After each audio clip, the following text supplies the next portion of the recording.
So this is Andy here, Chester County Transmissions, and we are looking at a Hummer that has a pretty interesting issue. I don't know if you guys can hear that noise, but so basically what that noise is coming from the bell housing, and you know, a couple other shops have been working on this, trying to get to the bottom of it. So I'm going to share with you kind of a little interesting diagnostic technique to isolate whether or not the noise is coming from the transmission or coming from the engine.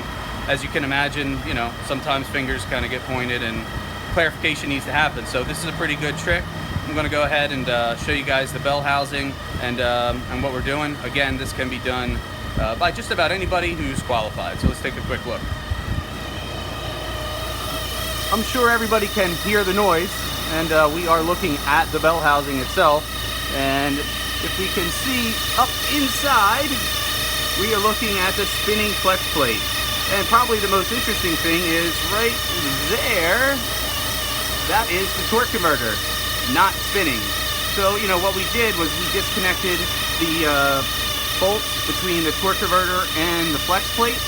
So we are allowing the flex plate to spin with the engine and the torque converter not spin, which basically means the input shaft, and for all that matter, everything inside the transmission is sitting perfectly still, yet we can still hear the noise.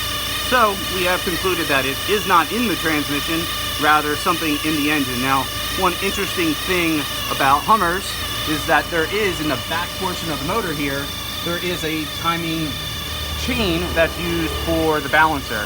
So, you know, really, in the end, what we believe we're going to find is, you know, a worn chain and tensioner in the back of the engine. But, you know, we're going to head down that route and we'll see what we find. But nonetheless, I hope this kind of gives you guys a good idea of a pretty straightforward way to isolate, you know, some driveline noise between engine and transmission. Have a good rest of your day, guys. Thanks.